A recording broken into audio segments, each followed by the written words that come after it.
C'est merveilleux d'être dans la présence de Dieu, surtout pour un jour particulier pour le Seigneur, pour ce qu'il va faire.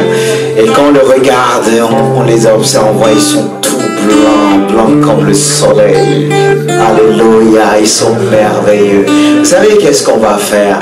On va se saluer, se dire bonjour, se souhaiter la bienvenue.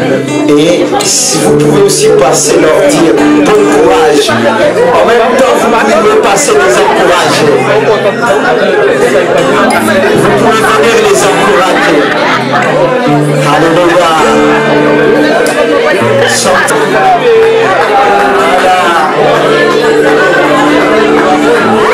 Les encourager, c'est merveilleux dans la présence de Dieu. Il est admirable, il soit admirable pour la gloire de Dieu. Alléluia. Ça les encourage, ça enlève le stress. Ça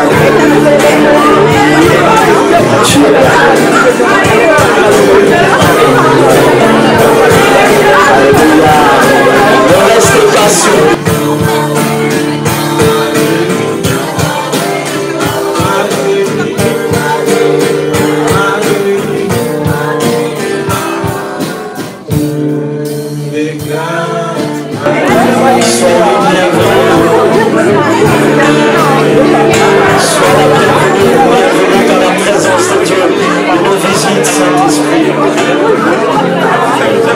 Nous sommes dans ta maison. L'important, c'est d'encourager, se souhaiter la bienvenue dans la présence de Dieu. C'est ça.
Devant Dieu, mais ils sont plus qu'un, ils sont plusieurs, et je dirais même il y a toute la salle.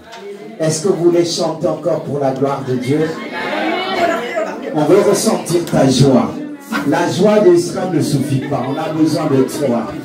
On a besoin de toi. Est-ce que tu es encore triste? Est-ce qu'on peut se mettre tous debout? On veut vous voir debout avec nous.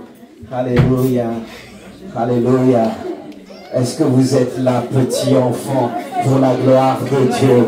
Est-ce que derrière, ils sont avec nous? Petit enfant, nous allons de l'avant et ne tremblons pas, car Jésus est là. Il porte les fardeaux, nous venons, il est là. Petit enfant, nous allons de l'avant et ne tremblons pas, car Jésus est là. Oui, je vis par la puissance de l'Esprit qui ressuscite la Christ. Il vit en moi et je suis libre au nom de Jésus.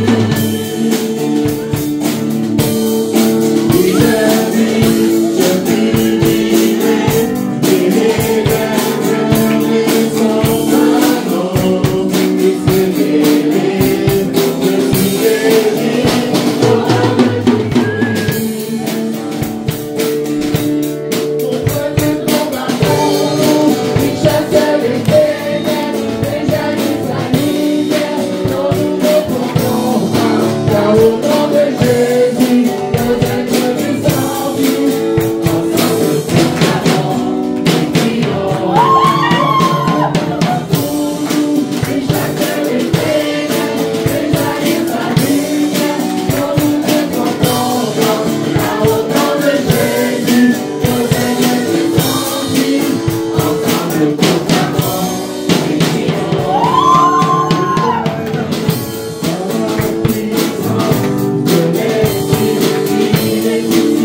Tu es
bienvenue, vraiment.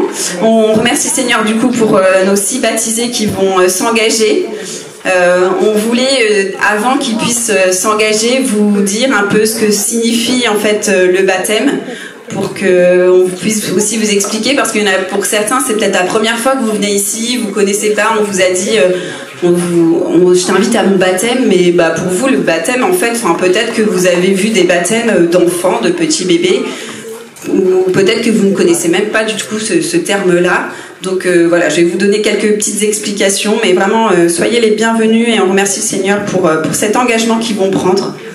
Donc le baptême est l'engagement d'une bonne conscience envers Dieu, un acte d'obéissance au commandement de Dieu. Le baptême est le signe extérieur de notre relation intérieure avec Christ. Cela symbolise une nouvelle naissance, une nouvelle entrée dans le royaume de Dieu. Il n'a de sens que si le baptisé croit personnellement en Jésus-Christ. Être baptisé sans la foi ne rime à rien, c'est pratiquer un acte religieux sans aucune conviction. Ainsi, le baptême représente sous une forme visible notre union avec Jésus-Christ. C'est par la foi en Jésus-Christ que nous sommes unis à lui. En vous faisant baptiser, vous vous identifiez avec Christ dans sa mort, son ensevelissement et sa résurrection. Le baptême a la même signification que l'enterrement qui suit la mort, et qui est la déclaration publique que c'est fini. Par le baptême, vous annoncez aux autres que vous avez renoncé à votre ancienne vie afin de vivre une nouvelle vie avec Jésus-Christ. Amen. Donc voilà, quand on vous a dit « je t'invite à mon baptême », c'est parce que en fait, publiquement, ils avaient envie de vous dire « voilà, ça y est, j'ai pris cette décision de renoncer et de m'engager dans cette nouvelle vie avec Jésus-Christ. » Alors voilà, que vraiment vous soyez les bienvenus et que Dieu bénisse chacun de vous et particulièrement nos baptisés ce matin. Amen.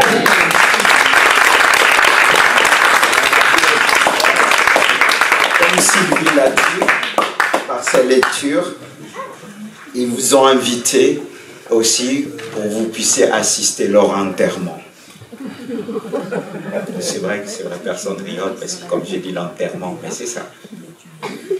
On va les enterrer. Est-ce que vous avez compris? Ça fait partie de la signification du baptême. Mort en Jésus. Et quand on est mort, qu'est-ce qui nous arrive? On nous enterre. Non, avant d'être ressuscité, il faut être enterré. Il ne faut pas laisser le cadavre traîner n'importe comment. Il faut se débarrasser, c'est ça? Non, on ne peut pas dire que c'est comme ça. Hein? Il faut l'enterrer. Parce que si on ne l'enterre pas, bon, ça sent... C'est un peu ça, le péché, il faut l'enterrer.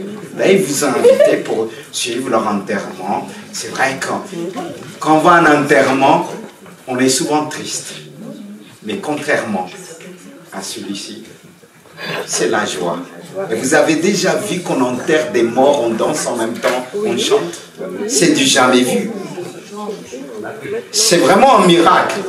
Mais là, on a chanté, mais on peut dire, mais ah! Et ça arrive une fois, on a enterré quelqu'un, vraiment quelqu'un qui est parti, mais les gens qui sont venus pour la première fois, ils disent, mais quelle joie! Parce qu'avec Jésus, on ne meurt pas. Ils vont ressusciter et c'est ce que vous allez assister. Et vous allez entendre le mort parler aussi. Vous avez jamais entendu un mort parler? Et le premier mort qui va parler, il est grand. Lui, pour l'enterrer, ça va être un peu un problème. Il m'a demandé est-ce qu'il dépasse le cercueil. Non, mais un mort qui parle, qui dit est-ce qu'il va dépasser le cercueil. J'ai dit mais tu fais pas encore de mètres. Et même s'il dépassait le cercueil, on l'aurait plié. On a dit non, tu dois mourir, tu dois être enterré. Et c'est le premier, on va l'encourager. Hein, Gabriel? D'ailleurs, tu ne veux pas t'enterrer? Elle est bien morte. Elle n'est pas simplement morte. C'est vraiment le miracle de Dieu dans la maison de Dieu. Un mort parler. Et le mort va dire comment il est mort, comment on l'a enterré, comment on va l'enterrer. En plus, il sait qu'il va ressusciter en Christ. Il va regarder, il va vous dire son cheminement avec celui qui l'a crucifié. Amen. Est-ce que tu vois, il te regarde? Tu n'es pas impressionné quand même? Non, ça va, ça va. Au poste, c'est plus beau, hein? Un mort qui est beau, ça c'est merveilleux. Vas-y. Regarde tout ce public qui t'écoute. Vas-y. Bonjour, je m'appelle Gabriel. Je suis né dans une famille chrétienne dont le pilier était ma grand-mère ainsi que ma mère, qui nous parlait de Jésus. Quand j'étais petit, ma pensée envers Dieu, elle était simple. Je croyais en Dieu car on m'enseignait la parole de Dieu dès mon plus jeune âge. J'allais aux réunions du dimanche avec les autres enfants, mais je savais encore je n'avais pas encore une réelle conversion avec le Seigneur malgré ma croyance. Ce qui m'a amené à vivre une expérience particulière, c'est une expérience par rapport à tout ce qui était Harry Potter. Parce que je n'arrêtais pas de voir des ombres noires dans ma chambre, j'en voyais vraiment plein. Depuis tout petit, après en avoir entendu parler d'Harry Potter, un soir j'ai vu auprès de mes figurines que j'avais, j'étais fan d'Harry Potter parce que je connaissais pas encore Dieu, je n'avais pas totalement la conviction. Je voyais les ombres noires et tout, et je me suis mis à prier, je me suis mis à dire arrière Satan au nom de Jésus, parce que j'avais peur, c'était effrayant. Et au fur et à mesure, je voyais plus l'ombre noire. Ça partait,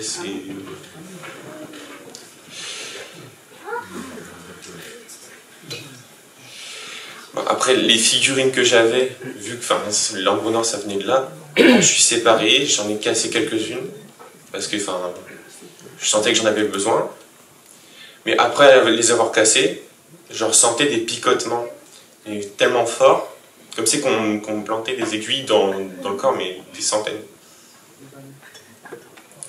Et jusqu'au bout, il fallait que je prie avec ma mère, encore et encore, parce que c'était tellement puissant les picotements qu'il a fallu prier. C'est comme mercredi dernier aussi, avec un groupe de classe, on a rencontré une femme dans Rouen. À nous parler, à moitié, à nous cracher dessus, à nous insulter à moitié. Jusqu'au moment où elle nous a parlé du diable, en nous disant, en faisant des éloges, en disant qu'il était correct, quoi. Mais moi, au fond de moi, je savais que c'était pas ça. Parce que quand je la regardais, dans ma tête, c'était arrière Satan au nom de Jésus. J'arrêtais pas de répéter ça en boucle. Et à un moment, elle est partie. Parce qu'elle m'a regardé avec un air effrayé, comme si qu'elle avait vu quelque chose. Comme si qu'elle savait qu'au fond de moi, j'étais un enfant de Dieu. Amen. Amen. Après, elle est partie, on a fait nos trucs. C'est ça. Depuis que j'ai décidé de suivre Jésus et de prendre le baptême, mon langage il a changé, mon comportement a changé. Amen, amen. Et mes compagnies, genre mes amis, tout ce qui m'entoure, j'ai décidé de changer. Amen. Et maintenant, dès le matin, dès que je me lève, je prie, je lis la Bible, je demande à Dieu de guider ma journée, Amen. de m'aider dans ce qui va arriver dans la journée. Amen. Avancez. Après, je prie plus, je lis plus ma Bible. Je regarde plus n'importe quoi à la télé, c'est-à-dire tout ce qui était dessin animé, manga, qui était démoniaque. Hop, ça part. Amen. Amen.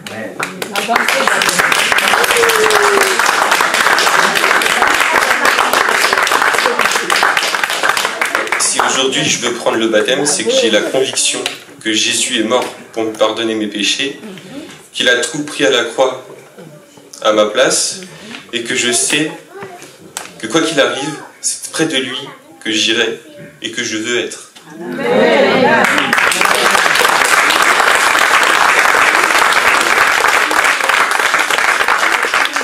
Gloire à Dieu, c'est merveilleux.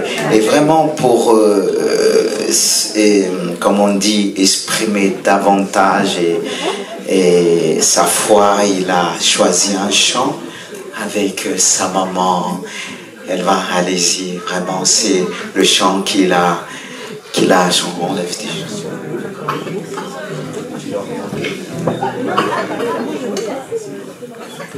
Alléluia. Comme je l'ai dit tout à l'heure, Gabriel, là on va vraiment t'enterrer. Et c'est fini concernant Harry Pelton. On va aussi l'enterrer définitivement. Tous ces figurines par le nom puissant de Jésus.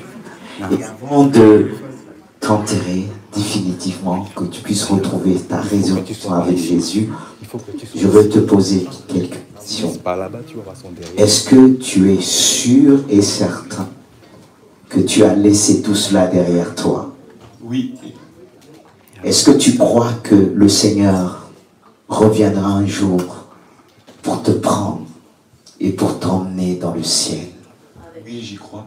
Alors sur ta confession de foi, je te baptise au nom du Père, du Fils et du Saint-Esprit. Amen. Amen.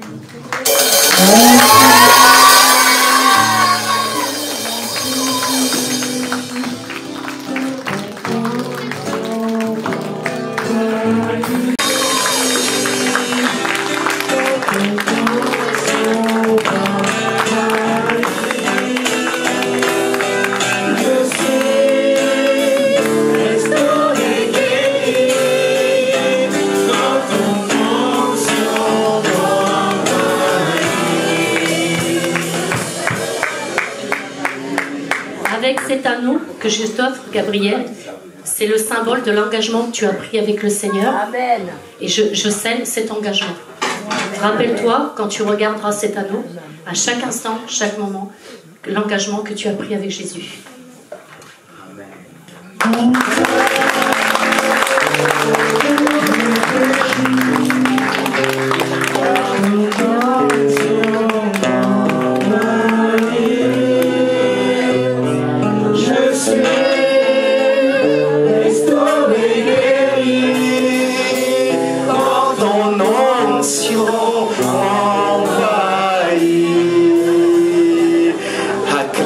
Dieu.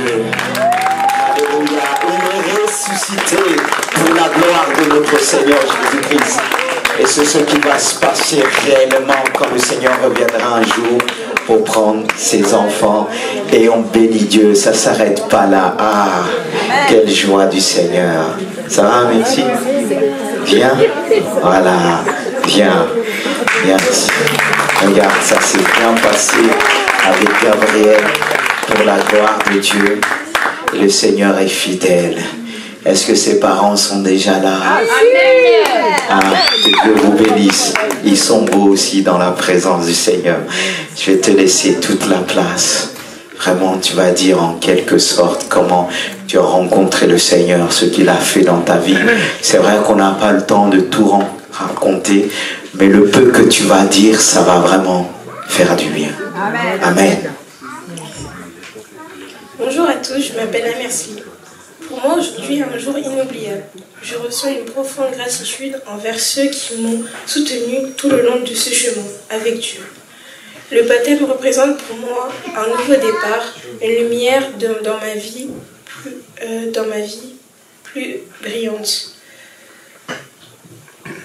Je me souviens des moments de doute et de questionnement, mais envers des épreuves, je découvre la force de la foi, mes désirs de me rapprocher de Dieu et de vivre selon ses enseignements m'a guidé jusqu'ici. Ce sacrement me permet de m'engager publiquement à suivre ce chemin et à vivre selon les valeurs chrétiennes. Je tiens à remercier ma famille et l'Église pour leur encouragement. Votre présence aujourd'hui témoigne et je suis honorée de suivre le Seigneur jusqu'à son retour. Je m'engage devant Dieu et à être un reflet de cette foi dans ma vie en harmonie avec mes croyances.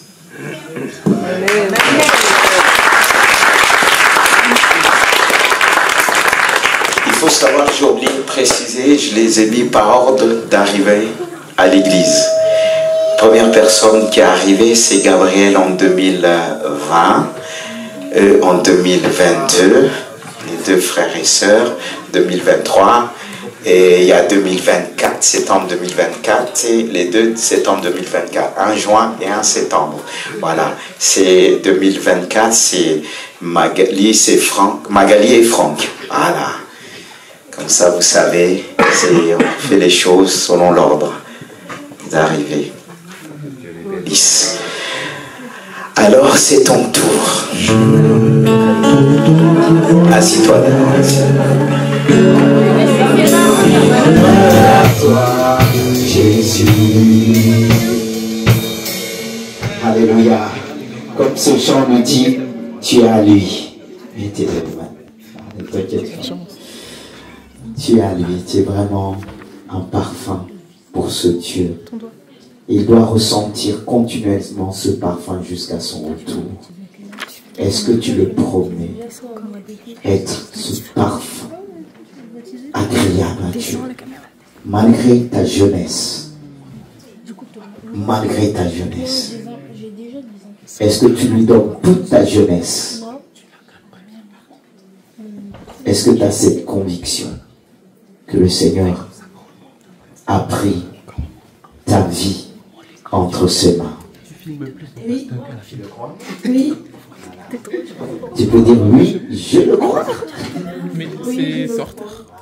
Voilà, avec Dieu, il aime bien les précisions. Alors, sur la confession de ta foi, je te baptise au nom du Père et du Saint-Esprit.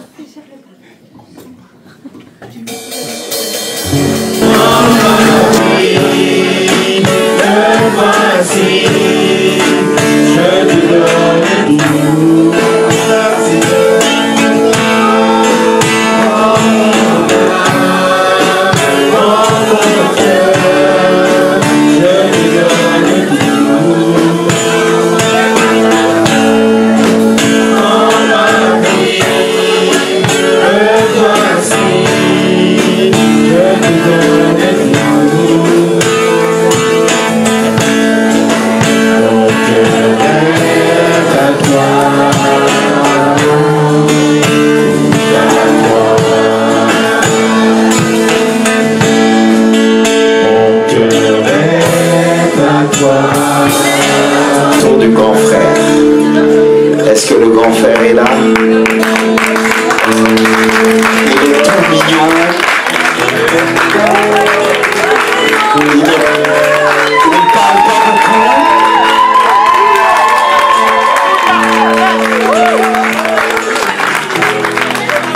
La première fois que je l'ai vu, j'ai dit, ah waouh, il parle pas beaucoup. Est-ce que c'était vrai? Mais c'est vrai quand on le voit, regarde la photo, il est tout mignon. Vous savez? Gloire à Dieu, c'est ton jour, c'est merveilleux. Les morts même sont choux. Gloire à Dieu, c'est ton tour, tu vois. Est-ce qu'il t'a impressionné? Ça va? Voilà. Alors, parle avec ton cœur. Bonjour à tous, je m'appelle Jacques-Ency. Avant, je me rappelle, j'étais un enfant qui riait beaucoup, mais qui avait beaucoup de vices. Qui était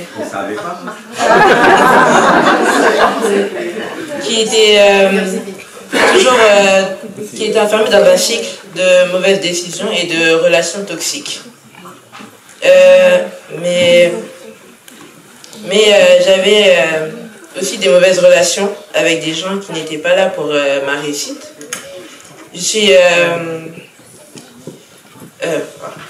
Il y a quelques mois, je me suis dit qu'il fallait que je change pour avoir une meilleure image de moi et à être une meilleure personne. Alors je me suis mis à chercher Dieu, à me rapprocher de lui, afin de devenir une autre personne. Je me suis donc mis à prier le soir et le matin. Je prie le matin pour mieux passer la journée, car sans lui, je crois, je serais trop au plus bas. Donc, je me suis donc mis...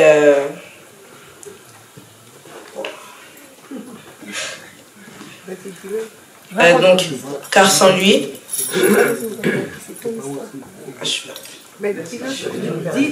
C'est ton histoire, raconte ton histoire. Voilà, c'est ça. Avancez, allez-y.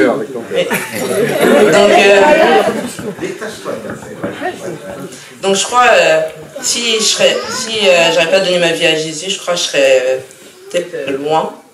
Et voilà quoi. Merci de m'avoir écouté. Tu as vécu une guérison que tu voulais le dire. Voilà, vas-y. Bah, il y a environ 3 semaines, j'avais mal à la tête. Et avec ma mère et mon petit frère, on est allé à la prière le vendredi.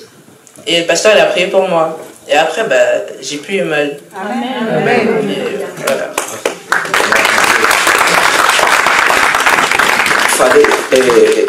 Bon, pour donner quelques précisions sans tout vous dire, Jack Kenzie avait du mal à dormir le soir. Il avait vraiment des maux de tête, Et quand il est venu me voir, sorti de culte, quand il m'a parlé, en me disant ce que le médecin l'avait dit, je l'ai pris dans mes bras. J'ai dit non, ça ne doit pas se passer comme ça, tu es jeune. Et on a prié ensemble. Et je lui ai dit de revenir un vendredi.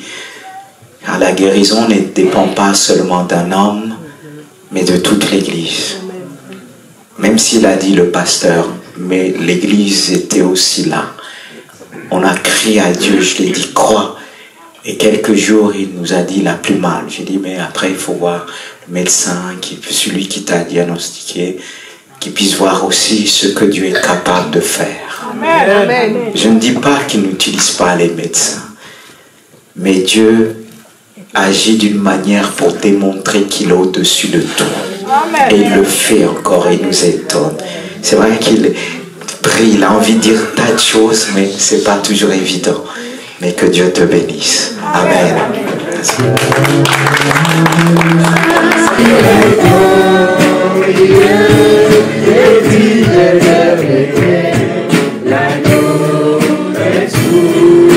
Tu vas maintenant.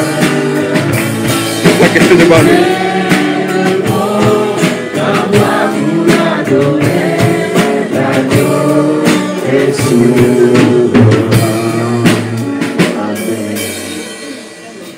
Jésus-Christ est souverain. D'après tout, c'est lui qui t'a guéri. C'est Jésus qui t'a guéri. Est-ce que tu es prêt à le suivre jusqu'à la fin de ta vie terrestre? Je dis bien ta vie terrestre, car notre vie ne s'arrête pas là. Est-ce que tu es prêt à le suivre jusqu'au bout? Et est-ce que tu crois qu'un jour il va revenir te dire, Jack Kenzie, tu as accompli ta mission, alors je te prends avec moi? Est-ce que tu crois qu'il le fera un jour? Oui. Tu crois de tout ton cœur? Oui. Dis oui, je le crois. Oui, je le crois. Amen. Alors sur la confession de ta foi, je te baptise au nom du Père, du Fils et du Saint-Esprit.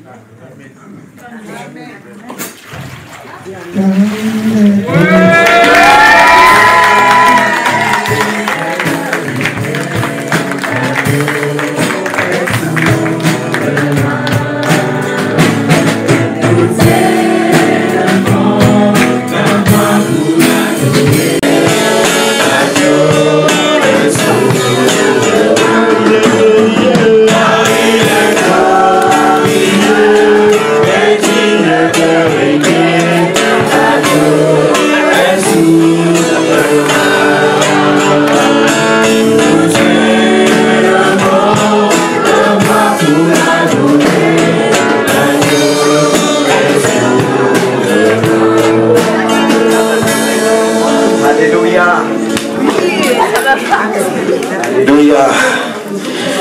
Gloire à Dieu. Ah, c'est vraiment la jeunesse. Il y a la place encore pour les jeunes.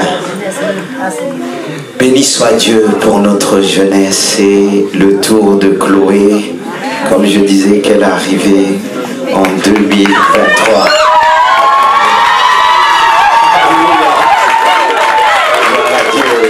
Les encouragements, c'est merveilleux. Oh, c'est gloire à Dieu, gloire à Dieu. Alléluia. Elle va vous dire en quelques mots comment ce qu'elle était avant et ce qu'elle est devenue. Parce qu'on n'est pas né chrétien, on le devient. Elle est devenue chrétienne pour la gloire de Jésus. Amen.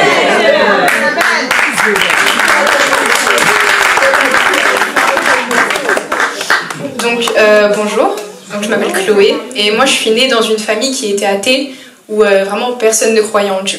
Donc comme ça c'était clair. Voilà. Dans ma scolarité, etc., j'étais beaucoup mise à l'écart, j'ai subi du harcèlement pendant toute ma primaire, ce qui fait que en fait, j'avais vraiment aucune estime de moi-même et je voulais vraiment juste mourir en fait. J'aimais pas la vie, je trouvais pas de sens à ma vie et j'avais vraiment beaucoup de pensées négatives, ce qui fait qu'à l'âge de 12 ans, j'ai fait une tentative de suicide, donc je suis allée à l'hôpital et mes parents, ils étaient très tristes, mais ils comprenaient pas. Parce que forcément, je leur disais rien, je leur cachais tout. Et donc voilà.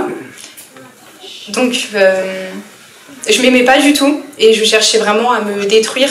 Et c'était via plein de choses comme l'impudicité, la mutilation, donc je me coupais. Et les TCA, donc les troubles du comportement alimentaire. Vraiment, je voulais... Tout était une raison pour me détruire, en fait. Parce que je m'aimais pas. Et j'étais vraiment pas heureuse. Et donc j'étais vraiment très perdue, je cherchais mon identité. À 13 ans, du jour au lendemain, je sais pas comment expliquer, mais je me suis sentie d'un coup vide. Et ça a duré jusqu'à quelques temps du coup. C'était comme si on m'avait arraché quelque chose et j'avais l'impression de vraiment plus être vivante et de plus être moi. Enfin, par exemple, je regardais mes mains et j'avais l'impression que c'était pas mes mains, que c'était pas mon corps, que c'était pas moi. C'était comme si j'étais plus là en fait. Et donc mon rapport avec Dieu, il était très compliqué.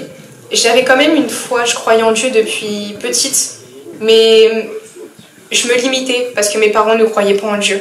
Et donc j'essayais de combler ce vide par la sorcellerie. Je m'intéressais aussi au satanisme. Donc en fait, c'était vraiment tout sauf Dieu. Mais pourtant, j'allais vers Dieu seulement au dernier recours. Quand ça allait pas, quand c'était vraiment horrible, je me tournais vers Dieu. C'était vraiment mon dernier secours en fait. Mais outre ça, je le dénigrais. Enfin, c'était très paradoxal. Et j'ai vécu aussi des expériences paranormaux, on va dire, qui ont fait que ça a consolidé mon intérêt pour ces croyances. Enfin, je sais pas, je voyais des ombres aussi. Des chaussures qui tombaient toutes seules, plein de trucs comme ça, mon sac qui s'ouvrait tout seul devant moi, enfin c'était plein de trucs comme ça. Et donc moi ça veut dire que je croyais en l'au-delà, je me disais c'est ma grand-mère, enfin je trouvais ça normal.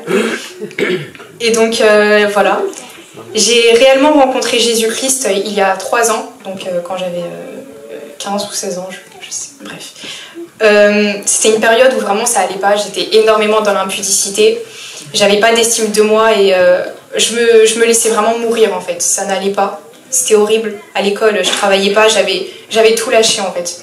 Je sortais aussi d'une relation qui m'avait vraiment beaucoup détruite et où j'avais plus d'estime de moi-même en fait, c'était horrible. Et donc un soir, j'ai rêvé du diable. En fait, j'ai rêvé qu'il y avait une église au loin. Et donc en fait, devant l'église, il y avait un groupe de jeunes qui chantaient. Il y avait Ilan, il y avait Maïlis, par exemple. Et quand j'ai détourné le regard, il y avait le diable qui était là. Et même si c'était assez, voilà, que j'avais du mal sur mes croyances, etc., ça m'a fait peur. Et je me suis interrogée sur l'existence de Dieu. Est-ce que ça engageait?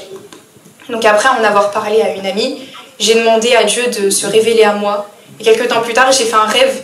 Et dans ce rêve, j'étais à l'église. Et donc j'étais à l'église. Et il y avait un pasteur. Et donc le pasteur, il m'a fait venir devant. Il a parlé en langue, il a prié pour moi. Et il a mis sa main sur ma tête et bon, je suis tombée. Et moi, je ne comprenais pas ce rêve en fait. Donc j'en ai parlé à une amie. Elle m'a demandé de décrire le pasteur. Et en fait, le pasteur, ça correspondait à le pasteur Lys Mendy, que j'avais jamais vu, que je connaissais vraiment pas. Et donc après, voilà, je suis allée à l'église et ça s'est réalisé. Je suis tombée par terre et tout.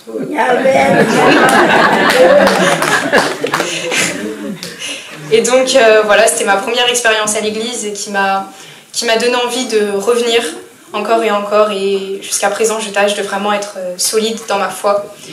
Dieu, il m'a vraiment délivrée de la colère, de l'impudicité, de l'accumulation de souffrances que j'avais endurées longtemps et des pensées suicidaires. Je connais maintenant vraiment mon identité en Christ et je sais que je suis une enfant de Dieu, que je suis importante et que je mérite d'être respectée. Et maintenant, je sais aussi que je veux vivre, que je veux plus mourir. Enfin, bon, je rejoindrai Dieu, mais voilà quoi. Et je veux faire sa volonté jusqu'à la fin de ma vie, peu importe tout ce que j'ai à vivre. Et voilà.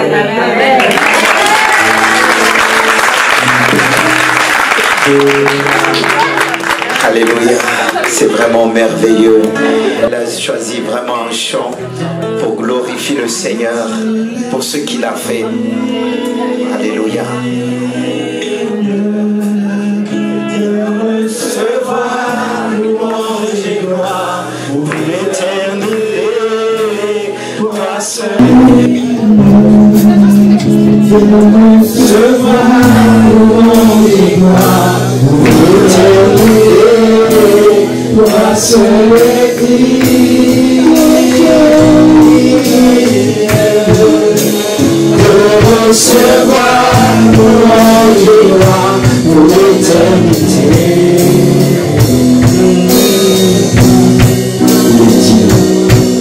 Il est digne.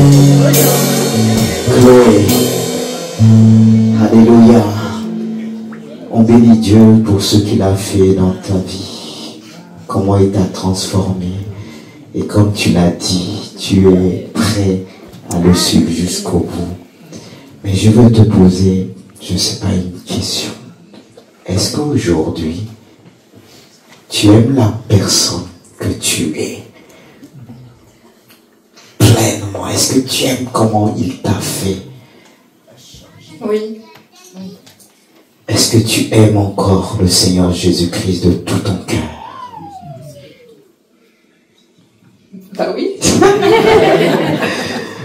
C'est bien, vous savez, c'est bien de le confesser plusieurs fois afin que notre âme puisse entendre. Ton âme doit entendre ces paroles qui te disent: j'aime ce que je suis, j'aime mon âme, ma personne, tout mon être entier. Et comme tu l'as dit, sur la base de ta foi, je te baptise au nom du Père, du Fils et du Saint-Esprit.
C'est le tour de Magali.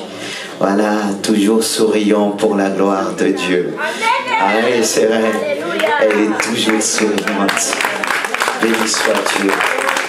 Elle va nous dire aussi comment ça s'est fait avec son amoureux Jésus-Christ. Amen. Amen. Amen.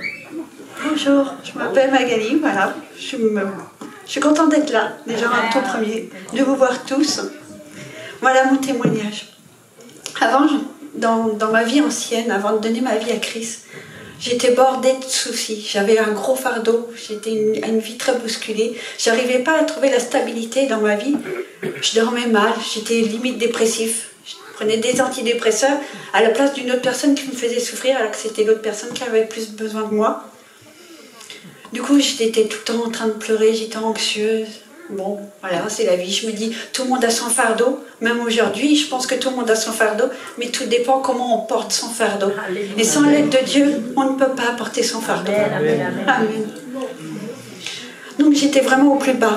Et un jour, j'ai entendu mon coach sportif qui dit, en plein cours, il dit, j'adore mon Dieu plus que mon fils. J'ai dit, mais qu'est-ce qu'il a dit là? Mais c'est pas possible. Notre chair, notre propre chair, comment on peut aimer un Dieu plus fort que notre chair?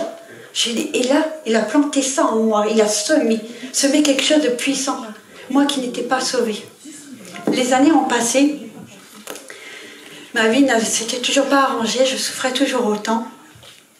Et un jour, en sortant de mon lit, je me suis dit, mais mince, s'il y a vraiment un Dieu qui existe, si vraiment il y a un Dieu, pourquoi me laisser souffrir autant? Pourquoi? Pourquoi pas arranger ma vie? Et là, je me suis mis à genoux et j'ai levé les yeux, j'ai dit, Dieu, si vraiment tu existes, arrange ma vie, arrange-la, je te le demande. Et là, je suis rentrée dans la cuisine avec mon ex-mari maintenant et je lui ai dit, qu'est-ce qu'on fait maintenant aujourd'hui? Dieu lui a mis dans la bouche, on divorce. On divorce parce que Dieu avait prévu un autre plan pour moi. Et c'est seulement au bout de 4 ans que je comprends que Dieu a séparé de ma vie des personnes qui n'étaient pas prêtes à me suivre, en fait, dans la voie de Dieu. Dans ce chemin qui sauve la vie. Alors, oui, il existe bien un Dieu. Oui. Et il m'a donné la paix aujourd'hui. Et il a débloqué ma situation. En 1 an, oui, mon fardeau était beaucoup. Il était très lourd, oui. Mais Dieu était là. Et chaque matin, je me levais. J'ai dit, oui, Dieu, tu es là. Et tu ne me laisseras plus m'enfoncer comme je me suis enfoncée. Oui, tu m'as mis dans des difficultés encore plus que je t'ai demandé quelque chose, mais tu m'as mis encore plus d'épreuves. Et là, j'ai fait confiance. J'ai fait confiance à mon Dieu. Malgré que je ne connaissais même pas encore la parole de vie. Alors mon cœur s'est apaisé. Et il a agi. Et à partir de ce jour-là, ma vie a tout changé. Il a tout changé dans ma vie. J'ai entamé un divorce. Ça a été compliqué, surtout par un temps de Covid, divorce. J'avais perdu aussi mon travail. Non, trouver un travail pour un temps de Covid, je ne vous garantis pas que c'était pas facile, mais Dieu était là.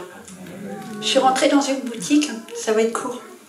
Je suis rentrée dans une boutique, je vois une gérante, elle me dit désolée, la place elle est prête. J'ai dit ouvrez au moins mon CV, j'en vaut la peine. Sur cette parole-là, vous me croyez si vous voulez, une lumière s'est apparue sur elle et moi, une lumière. La lumière fut et elle a écouté mon témoignage. J'ai été prise le lendemain. Amen. Dieu est bon. J'ai appris par la suite que cette gérante, au bout de la deuxième entretien avec elle, j'ai appris, elle me dit, tu connais Dieu? Et là j'ai pleuré, j'ai dit, comment que ça se fait? J'ai dit, non, je ne connais pas, j'ai juste fait une prière. Laissez-moi tranquille, j'ai fait juste une prière. Il a changé ma vie, je lui fais confiance. Elle m'a dit, tu es au bon endroit. Ma gérante est chrétienne. Amen.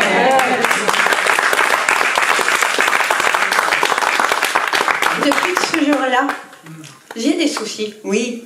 J'ai un fardeau, oui, mais c'est plus moi qui le porte. C'est Jésus. Amen. Gloire à Jésus.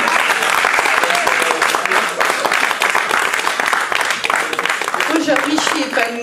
Malgré les difficultés, je suis heureuse. N'importe quelle situation, je suis en paix. Et surtout, moi qui étais bout d'amour, moi qui croyais que l'amour était une difficulté, une faiblesse, non. Non, non, non. Jésus, il est mort à la croix pour nous, par amour. Alors l'amour, c'est une force. Et c'est l'amour de Jésus-Christ qui rend. Amen.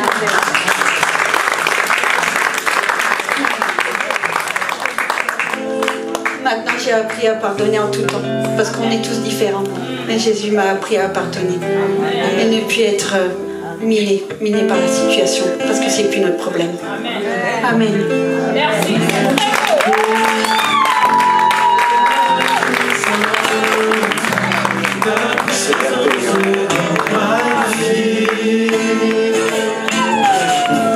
Ton amour, ta puissance, ta présence dans ma vie. Je veux t'adorer de tout mon cœur. Et je veux t'adorer de toute ma force. Et je veux t'adorer de toute ma force. Tu es mon Dieu. Tu es mon Dieu. Amen. Magali, sache-le, même si ton ex, tu t'es séparé de lui, comme tu as dit, par un divorce, suite à des tromperies, qu'il est parti, mais tu es marié avec le meilleur Jésus-Christ. Amen. La Bible dit c'est le plus beau des fils de l'homme. C'est le plus charmant. Tu as rencontré le meilleur. Comme tu l'as dit, il porte tes fardeaux. Et je sais que tu le crois comme tu l'as exprimé. Alors sur ta confession de foi, comme je dis ton témoignage, je te baptise au nom du Père, du Fils et du Saint-Esprit.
Celui qui t'a transformé, celui qui va t'aider encore à parler de lui. Approche-toi. Est-ce que vous êtes toujours là? Toujours connectés avec nous? C'est un jour de fête. Bien. Alléluia. Est-ce qu'on peut l'encourager en fait?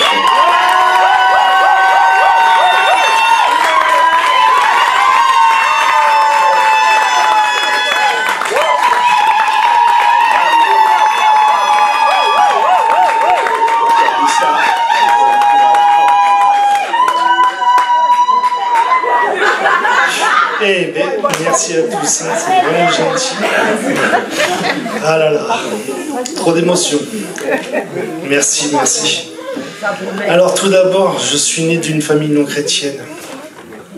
Je ne connaissais rien du tout à la religion. Étant jeune, j'étais quelqu'un de très renfermé et très impulsif.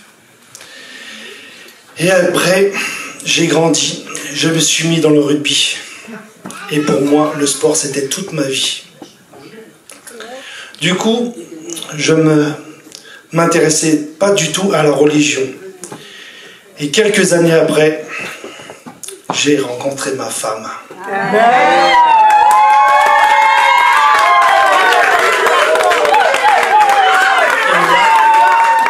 Et là, elle est jolie, hein?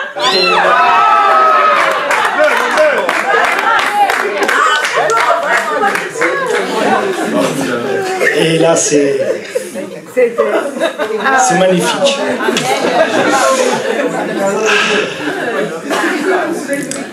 Elle était chrétienne, catholique au début. Elle allait à l'église et je l'accompagnais. Mais je restais dans la voiture, moi. Parce que je ne connaissais rien. Et je ne voulais pas être chrétien.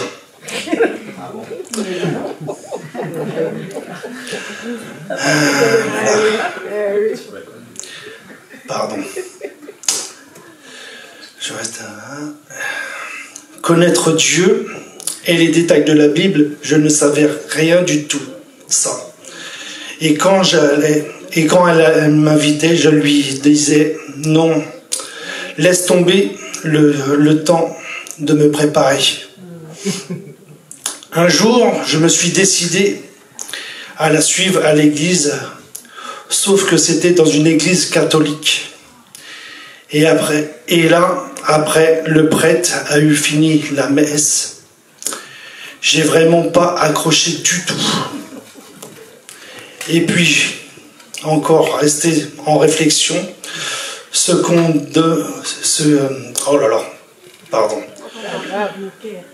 jusqu'à ce qu'on déménage à Herblay.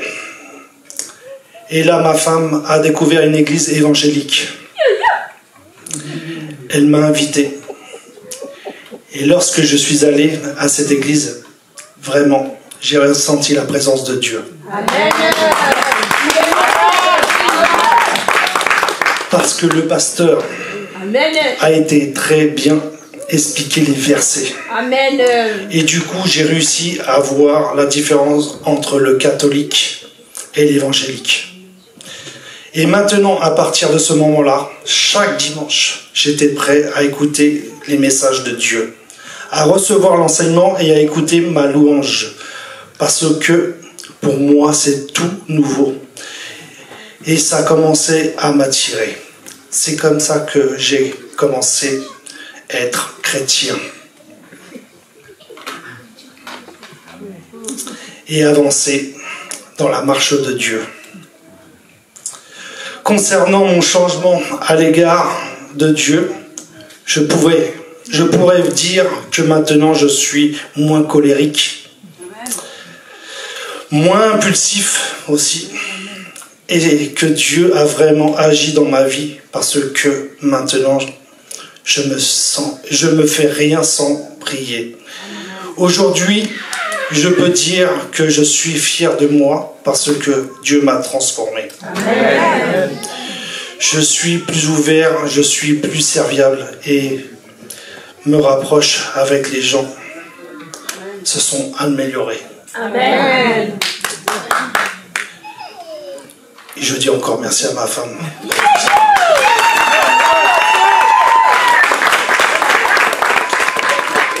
Je me sens bien dans ma nouvelle vie et je m'engage pleinement à suivre Jésus et maintenant à recevoir le baptême. Amen. Amen. Merci à tous.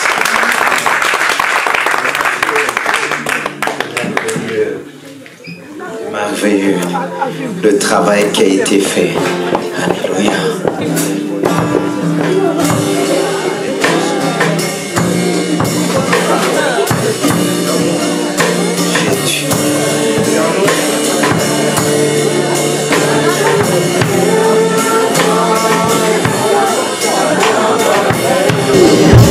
Dans tes poches?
choisi ce chant qui dit « Je veux te connaître plus ».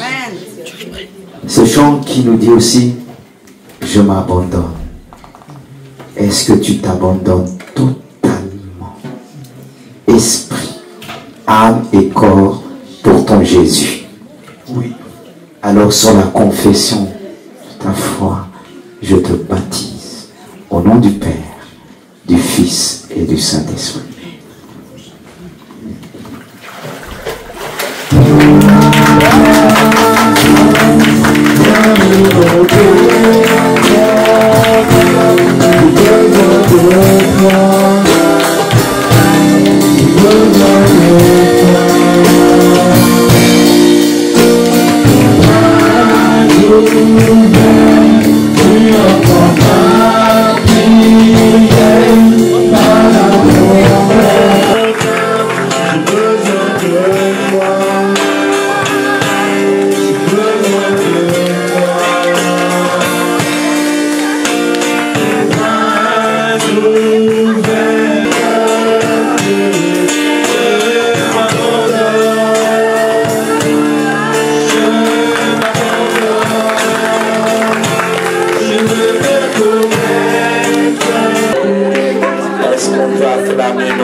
Ça fait du bien. C'est pour ça que j'ai à cœur de vous parler d'un autre témoignage. Vous avez bien remarqué, ils étaient 6. Et je me disais, il fallait le 7e. Le chiffre 7, c'est le chiffre de la perfection, le chiffre de la totalité. Et le chiffre 6, c'est le chiffre de l'homme. Mais on va rajouter ce 7e chiffre qui est le chiffre de la perfection, on pourra dire le chiffre de Dieu. D'où un autre témoignage. Il ne s'agit pas de mon témoignage, mais un témoignage d'un homme qui a marqué et les esprits, qui a marqué des nations. Il s'agit de la conversion de l'apôtre Paul. Vous pouvez vous asseoir, à moins que vous restez derrière moi, ce n'est pas un souci. Voilà. Gloire à Dieu. Est-ce qu'on peut les acclamer encore? Je ne vais pas vous retenir longtemps, c'est promis. En même temps, je regarde le temps. Ne vous inquiétez pas, il s'agit d'un témoignage de celui qu'on appelle Saint Paul. Vous connaissez, vous avez déjà entendu parler de Saint Paul. Il s'agit de sa conversion. Cet homme n'est pas né chrétien.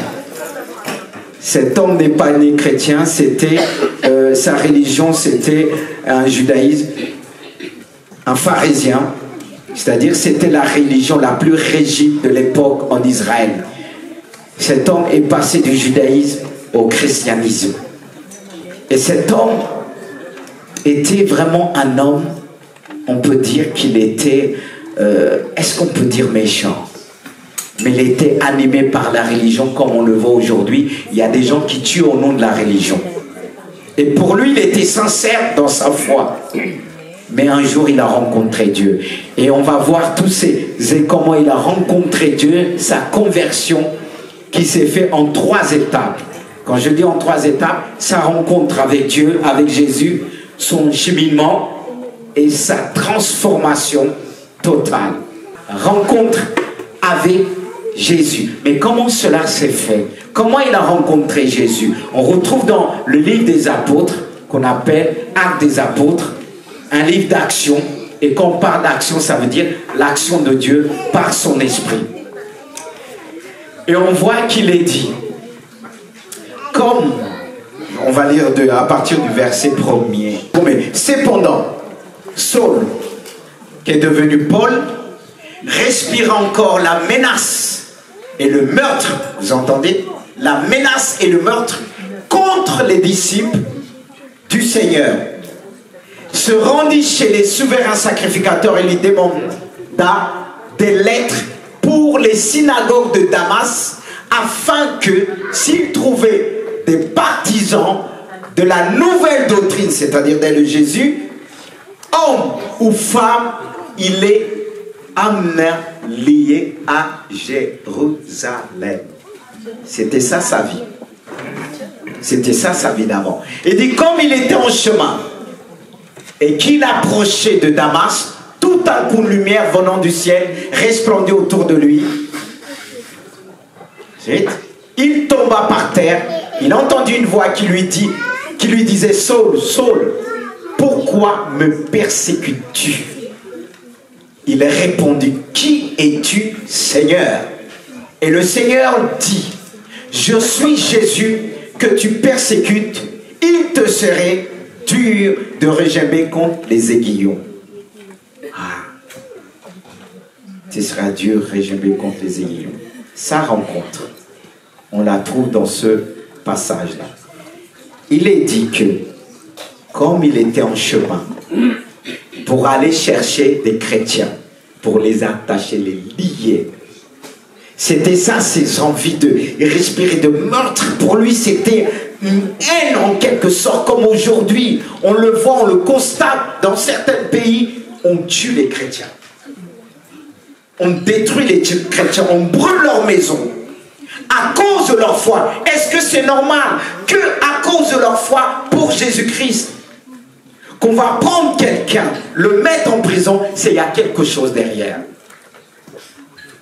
Qu'est-ce qu'il y a derrière? Il y a Satan qui pousse des hommes à agir avec méchanceté. Ça s'explique. Comment on va prendre quelqu'un et le détruire? Le fait qu'il dit il aime Jésus. Parce que le nom de Jésus dérange. Et voilà, Paul, dans son élan, Dieu l'a arrêté. Et comment il l'a arrêté?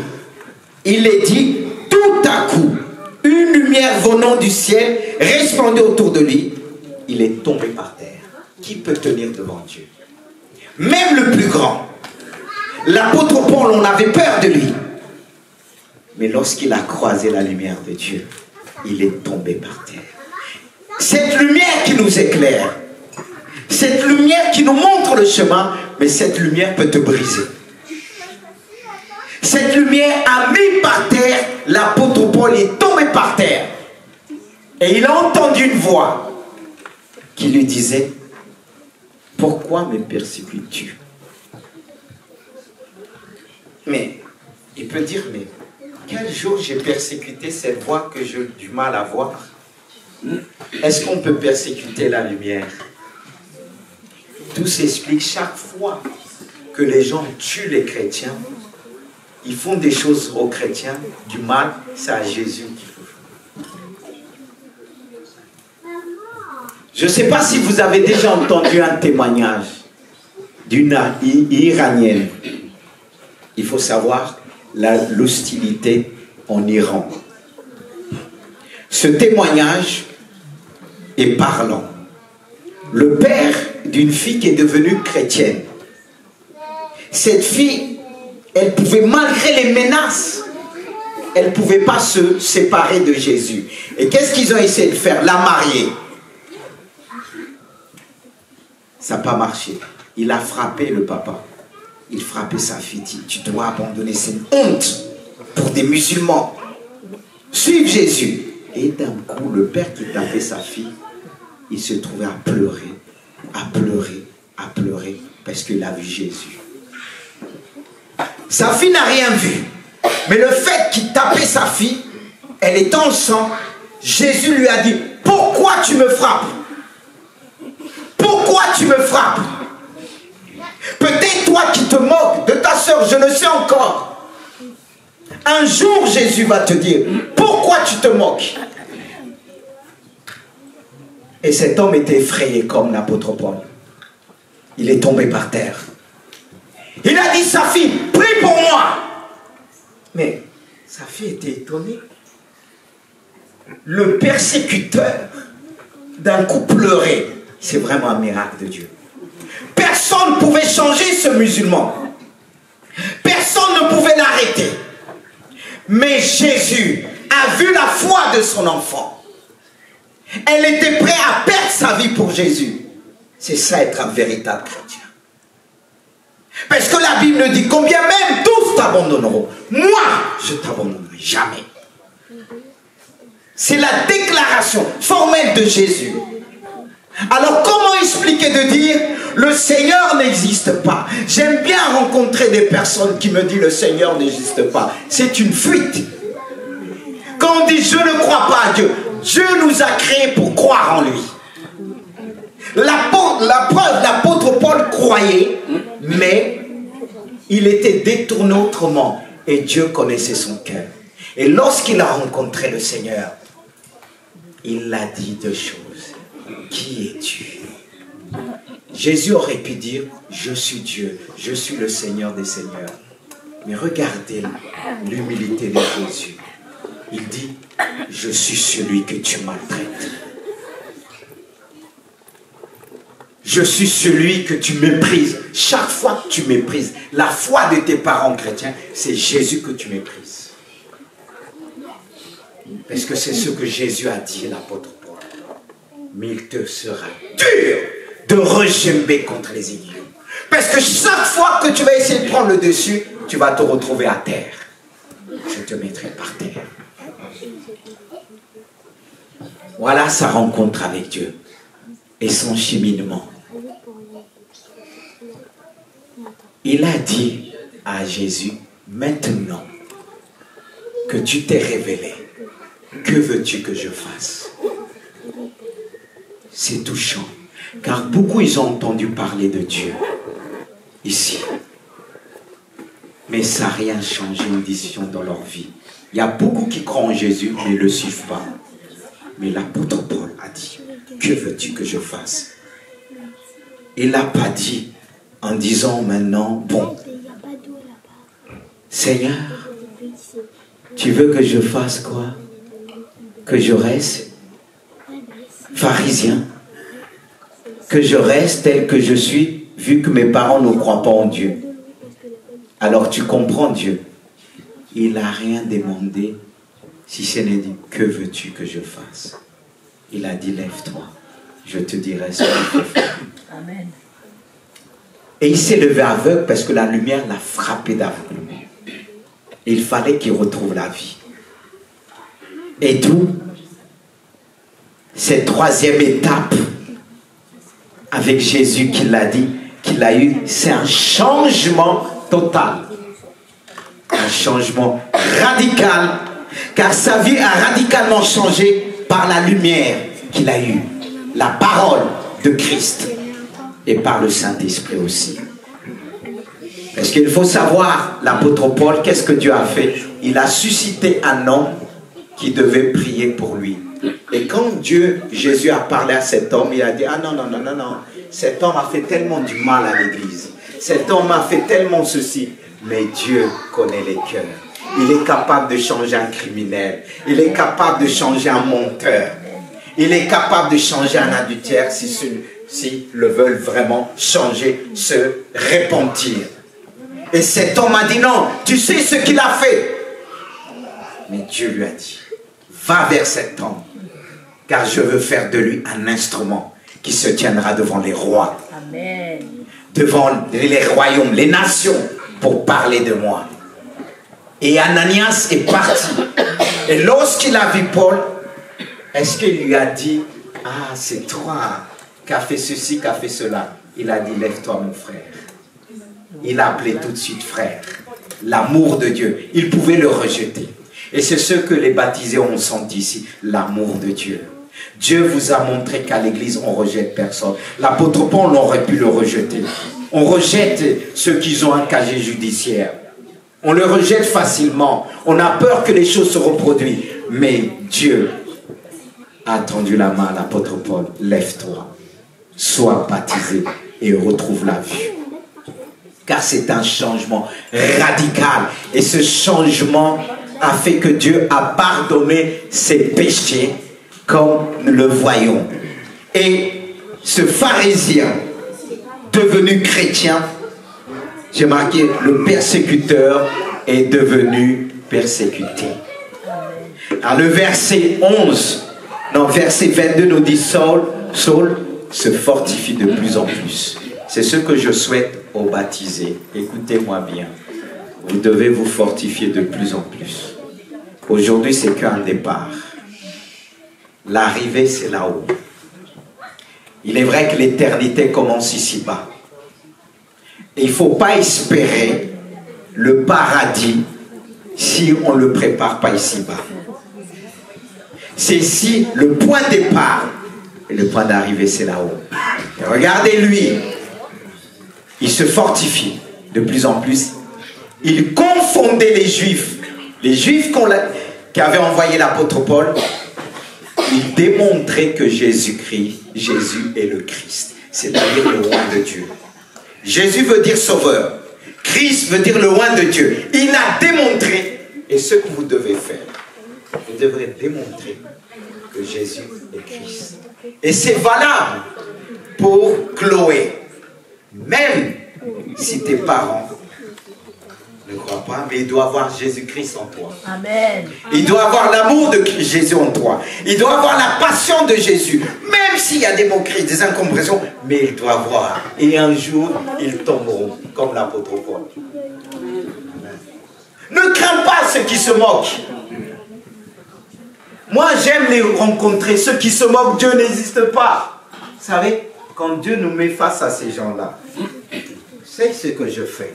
Parfois, je les regarde comme ça, j'ai dit, Dieu, parle-moi. Et quand Dieu me parle, il me révèle leur vie. J'aime tomber devant des gens qui disent, il n'existe pas. Il faut me les ramener. C'est pas l'orgueil. Je suis tombé avec des personnes quand je dis, donne-moi ta main. Comme cette jeune fille qui dit, oh, un défi devant ses parents. Dieu n'existe pas, ceci, ceci, ceci. Mais elle a failli tomber par terre. J'ai dit, je vais te prouver. Je vais te démontrer. C'est ce que l'apôtre Paul a fait. Que Dieu existe. J'ai dit, regarde-moi bien. Et pendant, j'ai dit, regarde Dieu me parler. J'ai dit, toi, on a préparé toute ta vie tracée. Comment on les appelle là? Le nom là, les gens qui prennent les gens pour mettre dans la prostitution. Les proxénètes. J'ai dit, tout est préparé, même ta tenue. Tout est prêt. Et tu le sais, elle a regardé comme ça, elle a failli tomber par terre. J'ai dit, continue encore. Parce que je démontre, je dis, pour moi, j'aime ce défi-là. Parce que mon Jésus aime ce défi. Vous savez, ceux qui disent Dieu n'existe pas, ils cachent quelque chose. Alors, vous n'avez pas à avoir peur. Même quand quelqu'un se moque, je souris. J'ai dit, moque-toi. Comme cette fille qui souriait là. J'ai dit, mais regarde-moi, dans ta vie, tu te prépares à t'ôter la vie. Tu dis, mais tous ceux qui rigolent, je leur fais rire. Un jour, ils ne vont plus me voir. Elle a failli tomber par terre, pleurer. Qui l'a dit? Mais qui m'a dit, c'est Dieu. Il parle, comme il a parlé à l'apôtre Paul. Vous savez, ce qui nous empêche de voir Dieu, c'est nos péchés, notre cœur, notre incrédulité. Et Paul a confondu. Et c'est ce qu'il t'appelle à faire. Et j'ai fini. On va remercier le Seigneur, comme j'ai promis. Amen. Est-ce qu'on peut se mettre debout? Remercie pour tout ce qu'il a fait. À lui seul soit toute la gloire. Seigneur, nous te disons merci. Merci pour cet événement. Merci pour tout ce que tu as fait. Par la puissance du Saint-Esprit, tu nous as parlé. Tu nous as parlé à travers ces témoignages. Tu as glorifié ton nom. Tu as manifesté ta grandeur, ta sainteté. Seigneur, tu es vivant. Et tu nous as parlé à travers ces témoignages. Et tu as rajouté ta parole pour nous convaincre, pour convaincre quiconque dans ce lieu. Seigneur, nous te remercions. Amen. Est-ce qu'on peut acclamer encore Dieu? Je vais laisser la place aux annonces parce que c'est pas fini. On veut vraiment...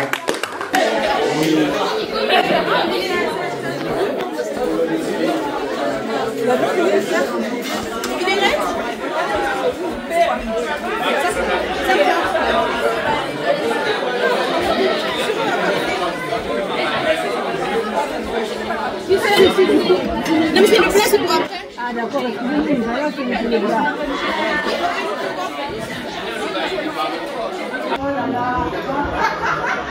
Au niveau des impôts. Non, elle a dit comme il a dit que. Je lui ai dit, est-ce Il qu'il va a dire, mangé? ah, il va directement à la source. Il a prélevé à la source. Vous avez fait le rôle de shampoo, prélevé à la source. Directement.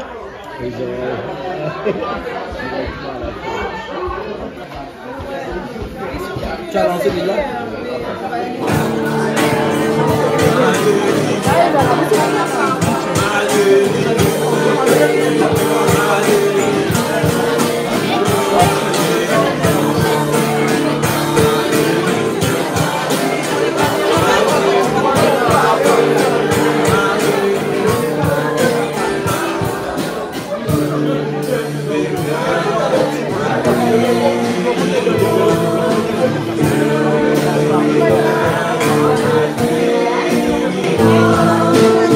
Thank you.